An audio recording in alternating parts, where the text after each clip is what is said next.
bin Huber von Patent Duchsner. Ich habe ein bisschen in unserem Archiv herumgestöbert. Bist du ready, um in deine Vergangenheit mit mir zusammen abzutauchen? Ja, ich bin sehr bereit. Ich muss nicht verrecken, mein Lebtag lang Musiker bleiben. Es kann ganz gut sein, dass das nächstes Jahr aufhört. Mittlerweile sind es 34 Jahre, wo du mit Patent Duchsner unterwegs bist. Nächstes Jahr kommt nach einer 5-jährigen Pause das 11. Studioalbum. Wann hast du gemerkt, dass das vielleicht ein bisschen länger, wie nur so 1-2 Jahre geht? Ich glaube, nach dem 3. Album habe ich gespürt, dass sich irgendwie ein bisschen etabliert. Und so, aber das, also ich war relativ nüchtern getroffen. Ich wusste, wir haben so viele grossartige Bands und Musikerinnen und Musiker gesehen ins Offside laufen, wo wir das Gefühl hatten, die bleiben auch ewig. Und das ist nicht so. Und mit dem ist man natürlich unterwegs. Und ich habe immer gedacht, das hört einfach mal auf. Es ist ja trügerisch, oder? Wenn du vorher in einer Metallbauschlosserei oder in einem Kinderheim arbeitest und dann plötzlich bekommst du Applaus, schon nur, wenn du fast arbeiten, oder? Und nachher stehst du auf einer Bühne und dann kommt dir so eine Liebe entgegen, wo du denkst, das ist ja gar nicht möglich, oder? Und gleichzeitig kommt manchmal schon eine Verachtung entgegen, wo du genau gleich sagst, ja, aber komm jetzt. Also so schlimm bin ich jetzt auch nicht gewesen. Weißt, es gibt es halt einfach. Das hat ja mit der Öffentlichkeit zu tun.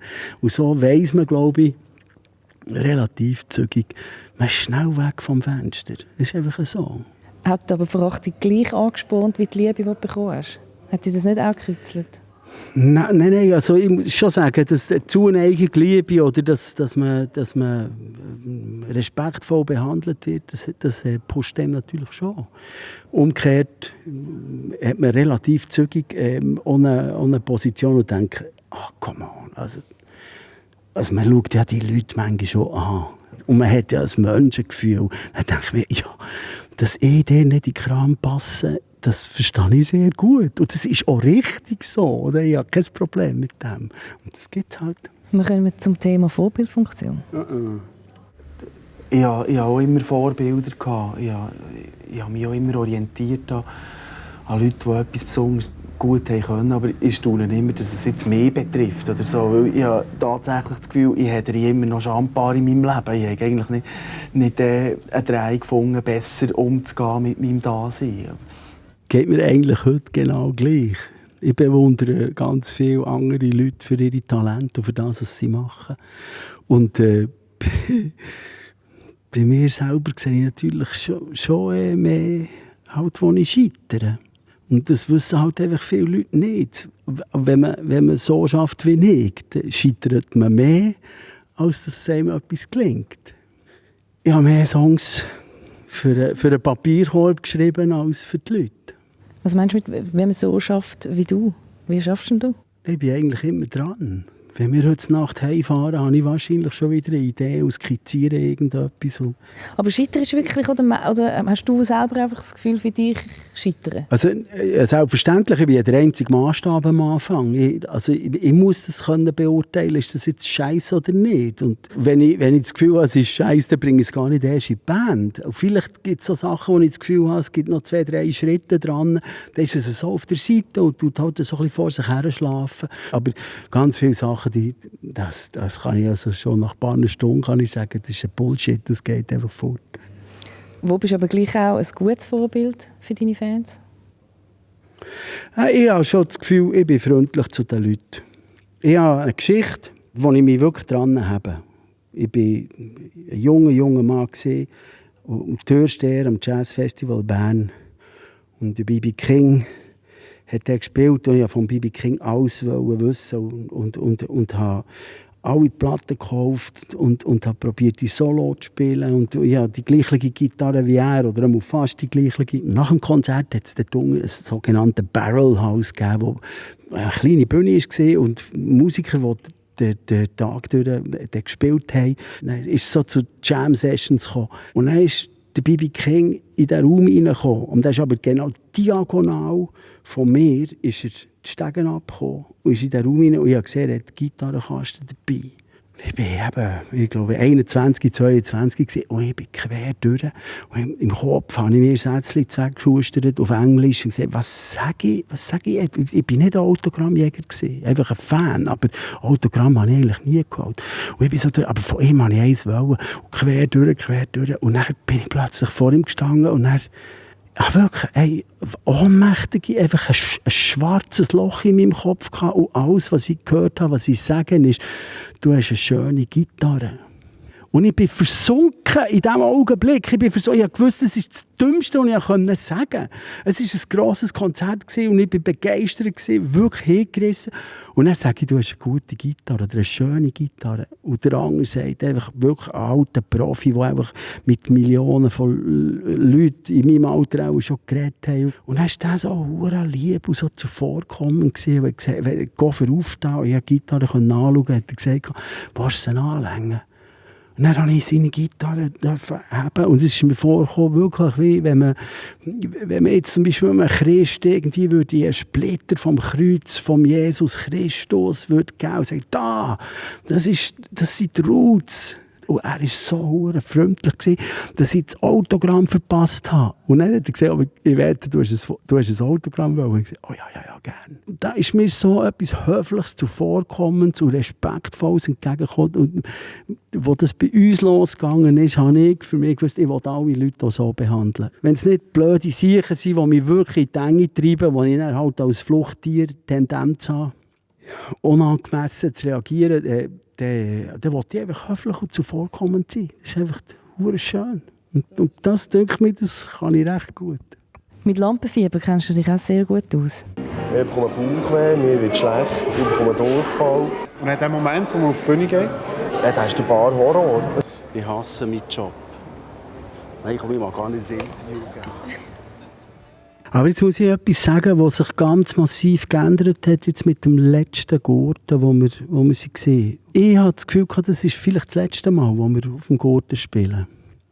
Und ich habe im Vorfeld wirklich gedacht, ey, weisst du, aber das mal kein Scheiß. Lampenfieber braucht es. Und das ist, glaube ich, einfach wirklich der Fokus innerhalb von der letzten Stunde vielleicht. Aber du musst nicht Tage vorher schon kaputt gehen und irgendwie Sinnkrisen schieben. Und ich habe mir gesagt, ich will einfach jede Sekunde genießen. Und meine Erstgeborene, die sorgt sich um mich in diesen Situationen und hat schon ein paar Tage vorher gesagt, ist alles geht, wie fühlst du dich? Und ich habe ihr dann gesagt, ja, also ich mache einen Change jetzt. Ich höre jetzt auf mit dem Shit. Das habe ich jetzt lang genug gemacht, mit Sterben wollen, wenn man auf die Bühne geht. Und man muss ja das, nein, nicht auf eine arrogante Art und Weise. Aber der Gurt war natürlich voll wegen uns. Das wissen alle, die dort oben zu tun haben. Also kann ich ja nicht davon ausgehen, dass jetzt die nur darauf warten, dass sie einen Misstritt machen, dass sie mich zerreissen können. Und ja, man muss irgendwie vielleicht so alt werden, für dass man plötzlich alte Angewohnheiten oder Dämonen ein bisschen dämmen oder ein bisschen im Schach halten. Aber das hast du mir jetzt schon ein paar Mal gesagt, so die Angst vor dem, das Gefühl haben, ja, jetzt ist es dann fertig. Von wo kommt das? Wieso hast du das? Ja, vielleicht lernt es ja an dieser ersten Sequenz. Wir sind in einem hypernervösen, juvenil-neurotischen Business, sind wir mal ganz ehrlich, oder? Da zählt die Jugend und ja, das Gefühl von Unsterblichkeit und so, und dann passiert etwas, oder? Ich bin halt in Gottes Namen näher in meinem Alter jetzt. Wenn ich jetzt optimistisch bin, sage ich bin im letzten Drittel, oder? Und da gibt es natürlich nachher schon Momente, wo man denkt, ja, das ist vielleicht das letzte Mal. Was weiss ich, der Gurten verändert sich einfach. Es ist ein anderes Festival geworden, als das, als ich das erste Mal dort war. Und das ist ja wirklich auch cool. Das ist ja kein Problem für mich. Und plötzlich passt man nicht mehr rein. Plötzlich bist du vielleicht wieder alleine unterwegs und bist im Kleintheater mit deiner akustischen Gitarre und mit einer Mugiige. Ich weiss es nicht, oder? Aber es ist einfach, es verändert sich etwas. Das finde ich auch cool. Aber es ist endlich. Das ist das, was der Alltag vielleicht besser gespürt als jetzt hier. Wir schauen uns den nächsten Ausschnitt an. Schlager im Grunde genommen, aber eben nicht banal. Es sind einfache Lieder, die ihm reingehen, die ihm ins Herz gehen, die ihm nachlaufen. Ja, also, oder das Ding ist, der Manu Chao zum Beispiel hat in einem Interview mal gesagt, Ich will populistische und populäre Musik machen, aber nicht dumme. Ich will sie füllen, emotional, und ich will sie mit Intelligenz füllen. Ich will Musik machen, die die Leute hören. Mir scheisst das an, für 14 Leute zu spielen, die Pfeifen rauchen vor der Bühne. Nein, ich verstehe echt niemanden, der sagt, ich will ein bisschen Nischenmusik machen, weil ich habe es noch gerne, wenn es niemand interessiert. Also, Mama mia, ich will etwas machen, das Echo hat und wo Auseinandersetzung gibt und wo es meinetwegen ein Gestürm gibt. Oder das ist das, was mich interessiert. So, und ich habe natürlich ein Naturell. Ich will natürlich schon Musik probieren zu machen, die wirklich in eine tiefere Schicht hineingreift. Und dann musst du manchmal ein simples Muster brauchen und irgendeinem Ort einen dreckigen Haken reinbauen. Und du kannst mein Werk anschauen, wenn du willst, und du findest den dreckigen Haken überall. Oder? Es ist nicht immer offensichtlich, aber es kommt lieb daher und hat einen anderen, oder es kommt hässig daher und hat einen anderen. Das ist ein Teil, den ich damit spiele, stilistisch. Aber ich höre raus, dass du dem schon auch beim Machen dir überlegst, okay, was funktioniert bei der Masse? Das mache ich nicht. Nein, es ist eine Haltung, die sich längst etabliert hat bei mir in der Position, wenn ich male, wenn ich schreibe, wenn ich komponiere oder was. Da ist irgendein Ort, weiss ich einfach, das muss ein Bruch her. Irgendetwas muss sein. Also, wo es nicht allzu einfach macht. Aber es ist natürlich das Geilste, der Wolf im Lammpelz. Oder? Das finde ich jetzt etwas vom Geilsten. Wirklich. Dass man über deine Musik redet, ist wirklich klar, oder? Was ich aber auch gemerkt habe, ist beim Durchschauen vom Archiv, so, dass viele das Gefühl haben, sie wissen, wie das du bist. Auf Bernisch würde man sagen, du bist ein Gemütsmohren. Immer so friedlich, immer so verständnisvoll. Das stimmt, glaube ich, überhaupt nicht. Das stimmt nicht. Ich bin nicht gemütlich. Also, was ich glaube, probieren ist, anständig zu bleiben zu den Leuten, noch, wenn sie noch so doof tun. Das ist nicht immer gut. Bist du ein bisschen schwerblütig manchmal? Und, hast du eine Ahnung? Nicht? Nein. Das wirkt nur so. Ich bin ein Leichtfuß. Schwerblütig, gemütlich, Gemütsmensch. Stimmt das nicht? Also, ich glaube, ich bin nicht der Richtige für das zu beantworten, aber so in meinem Umfeld, also wenn du jetzt in der Band schon mal reden oder wenn in der Familie würdest, ja, ich bin unstet, ich bin nervös, ich bin ablenkbar und ich bin wahnsinnig schnell gelangweilt und halte es fast nicht aus. Und was ich glaube wirklich habe, das ist ein gewisser Anstand, dass ich die Leute nicht verletzen einfach. So, alle, die mit mir arbeiten, die werden verletzt. Aber das mache ich wirklich nicht extra. Wenn es passiert, kann ich mich entschuldigen. Aber ja, ich bin unstet, ich bin schnell, ich bin absolut nicht gemütlich. Für niemanden, der mit mir zu tun hat, bin ich gemütlich. Aber das sind halt auch so Klischees, die sind halt, ja, ein bisschen melancholische Songs, aber meine Herznerven, du musst dir mal vorstellen, weißt, das sind Songs, die sind irgendwie in einer Zeit passiert, da war meine Mutter da, Mutterseele, Scheiß alleine mit einem behinderten Bär. Und das hat einfach uns alle geprägt, in der ganzen Familie. Das ist wirklich ein Trauma, das haben wir einfach gehabt. Wir sind die ganze Zeit irgendwo in diesen schweren, melancholischen Geschichten hineingehockt. Also Beltmoos zum Beispiel gibt es nicht ohne einen Bär im Rollstuhl. Weil ich irgendwie, als er im Koma war, da bin ich 18-jährig, ist es irgendwie darum gegangen, da ist er aus dem Koma erwacht. Und ich habe zu ihm gesagt, aber ich habe in ein Hirn geredet, das schwer geschädigt ist. Ich habe gesagt, wenn du mal gehst, ich bin einfach bei dir. Jetzt lasse ich dich nicht mehr allein. So, oder? Und nachher geht es 13 verdammte lange Jahre. Und ich war 18 und bis ins Jahr 93 ist es ein Zustand, der mich, meine Schwester, meine Mutter massiv geprägt hat. Da bin ich einfach auf alles zusammen allergisch gewesen, wo irgendwie Leute die Welt ist prima singt. Oder weißt, Don't Worry, Be Happy, das hat mir der schlimmste Song gedacht der ganzen Welt. Fällt es dir leichter, über solche Emotionen, über die Musik auszudrücken, wie du darüber redest? Ich glaube, am leichtesten fällt es mir in der Malerei. Schon, ja. Inwiefern? ich bin, glaube ich, dort versierter. Ich habe einfach, als Musiker habe ich, glaube ich, wirklich relativ ein enges Spektrum, das ich bedienen kann. Wegen dem ist ja die Band, glaube ich, so gross. Wegen dem passt ja niemand in die Band zum Nächsten. Oder? Es ist ja so eine heterogene Truppe. Und das ist das, was ich wahrscheinlich, oder was mein Hirn braucht, einfach möglichst viel Anregung. Und selber könnte ich das ja so nicht. Ich kann glaube ich, gut büscheln und gut kanalisieren, aber ich brauche Kicks von aussen. Und beim Malen? Wie ist es denn beim Malen fühle ich mich natürlich massiv freier. Oder? Da habe ich wirklich das Gefühl, da habe ich eine andere Palette. Da bin ich natürlich Free Jazz. Wir kommen bereits zum letzten Ausschnitt. Ja, ist gut. Ich habe das Gefühl, wenn wir auf der Autobahn fahren, habe ich einen Overload im Hirn, weil ich alle Lastwagen, die angeschrieben sind, lese ich. Ich glaube, ich lese wirklich immer alles. Wenn ich bei jemandem auf der Scheisse hocke, dann lese ich sogar noch die Wäschmittel. So, ich muss immer lesen. Was hast du jetzt schon alles gelesen? Ja, das ist interessant, weil ich habe letzte Woche quasi ein NATO-Erlebnis diesbezüglich. Und ich bin nämlich in diesem Schloss Schönbrunn in Wien. Und dort würde ich, glaube ich, nicht her. Das ist jetzt nicht das, was mich wahnsinnig anzieht, aber mein Sohn hat dort her wollen. Und dann sind wir alle dort her und es war so geil. Und ich habe einfach nach ich weiß nicht genau, nach vielleicht 2 Stunden, durch all die Ornamente, die an den Wängen sind, und weisst, also jedes Detail, es ist ja auch nicht, wenn du einen gedeckten Tisch siehst, ist jedes Löffel voll mit so fein ziselierten Ornamenten und so. Und ich habe einen Overload gehabt, das glaubst du gar nicht.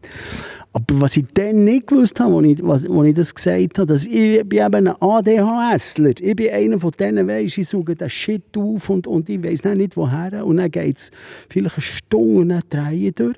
Und ich weiss nicht, warum ich durchdrehe. Und jetzt langsam kann ich es zuordnen. Das hast du mir schon mal gesagt. Hast du das diagnostizieren lassen? Oder Ja, so? sicher. Ja, das würde ich nicht sagen. Oder? Und nein, klar, ich bin ein diagnostizierter ADHSler und so ein Hypersensibler. Wie kommst du schnell oben runter wieder, so mal am Abend? Oder wenn du wirklich merkst, jetzt ist es sehr voll? Ja, ich sage es gerne in der Öffentlichkeit. Das war bei der Depression das gleiche Thema. Es gibt Fragen in einem Leben und dort sollte man grosszügig mit sich selber sein. Man kann Hilfe von aussen annehmen. Und das habe ich gemacht. Ich bin zu einer Frau gegangen und sage, da scheitere ich die ganze Zeit. Das war eine Therapeutin und da komme ich einfach nicht nachher bei mir. Dann hat sie gesagt, jetzt gehen wir es an. Und die hat mir einfach genau die richtigen Sachen gesagt, auf das genau Richtige aufmerksam gemacht. Und vor allem hat sie mir Werkzeuge in die Hände gegeben, mit dem umzugehen. Das ist ziemlich einfach. Aber man kommt selber oft nicht drauf, auch auf das Einfache nicht. Also wenn du jetzt eben sagst, du hast darüber geredet, aber wie machst du es denn jetzt damit, um eben mal zu sagen, ja, die Frau hat mir gesagt, ich soll einfach schauen, dass ich den Tag durch, dass ich so immer kleine Inseln habe, von 10, 15 Minuten, wo ich nichts mache. Und nichts nachdenken und nicht irgendwie einen Plan schmieden und nicht irgendwie eine Situation beurteilen.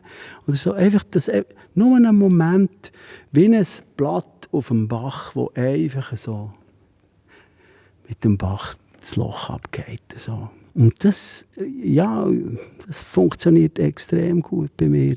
Und je mehr solche Pausen ich einlegen kann, wenn ich das am Morgen einmal kann, am Nachmittag einmal und am Abend vielleicht auch noch einmal, dann bin ich schon besser balanciert. Ja. Nicht immer das übertreite und überreizte Väter zum Beispiel schiessen immer an. Oder? Da kannst du meine Kinder fragen, die sind froh, wenn ich so eine 15 Minuten hinzubaue. Bruno, danke vielmals. Merci wieder mal.